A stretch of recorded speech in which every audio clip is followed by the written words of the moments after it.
You're okay. live. I'm live, go. Okay, making courageous choices is the topic that I chose. And the reason I was trying to feel why did I choose this topic is because there's something about courage which touches me in a very, very deep way. I'm very inspired by courage. I'm very inspired, for example, when I read about the Klausenberger Rabbi during the Holocaust and how he wouldn't even eat any bread till he found some water to wash his hands. Or the fact that the Klausenberger Rabbi, the fact that he allowed himself to maintain a beard even while he was in the camps, always pretending there was a toothache or something like that, or in workforces. Some of these ideas inspired me very, very deeply. Louder. Some of these ideas inspired me very, very deeply. I was trying to find in myself a little bit why I'm so inspired by courage. I'm also so inspired when I watch movies and I see all of a sudden somebody does something courageous and willing to be there for the last battle and last fight and be able to give his life for somebody else. I'm very inspired by Rabbi Akiva. The fact Rabbi Akiva is able to stay at the end of his life that if without Torah there's no life, and I'm willing to give my life even if it means sacrificing for the teaching of Torah. I'm inspired by those in the Soviet Union, by Mental Fusserfut, who was able to go into the darkness of the Soviet Union and was able to teach Torah at the risk of going to prison, which he did go to prison because he started an underground network of Torah study. Somehow these ideas touch the core of who I am, and I was trying to analyze why I want to speak about it. And I think it's because it touches something in me which is really very deep. I had an experience one time when I was in Israel, a long time ago, and I happened to be on a hike somewhere in the Judean desert. It was through an organization called the Society for Protection of Nature.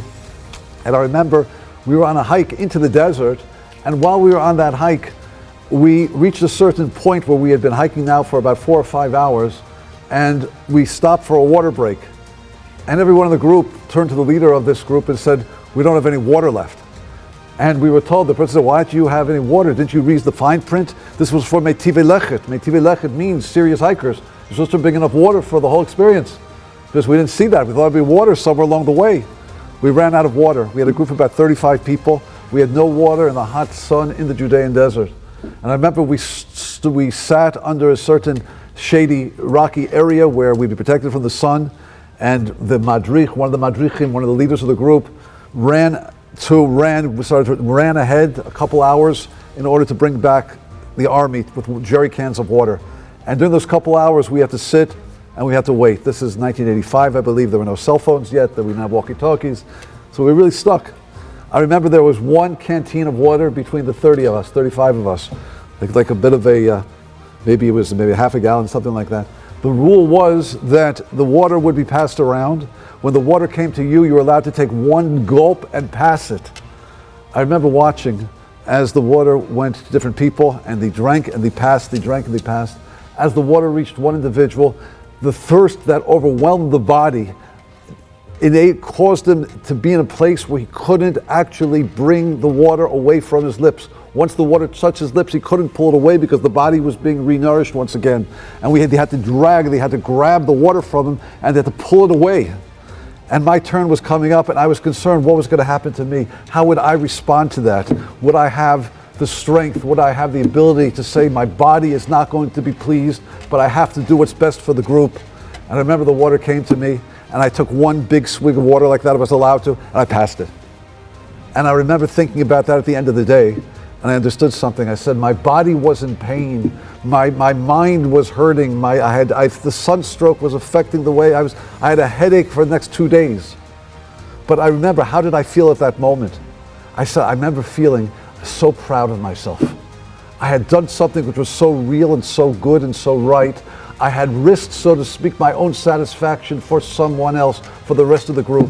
And there was a pleasure in that which I said must be something above the physical, because it wasn't a physical sensation I was experiencing, because my body was in pain. But what was the sensation? I believe the sensation was that when one does an action which one sacrifices for another, or one lives for an ideal above oneself, one is activating the soul. Courage, the strength of courage and the joy of courage and the power of courage is the soul takes control of the body, so to speak, and we go above ourselves and we see who we really are. So therefore I emphasize to everyone, make courageous decisions. It's going to be the best way for you to discover who you really are, and you'll be so proud of yourself, such joy in it, because the real you is going to come forth.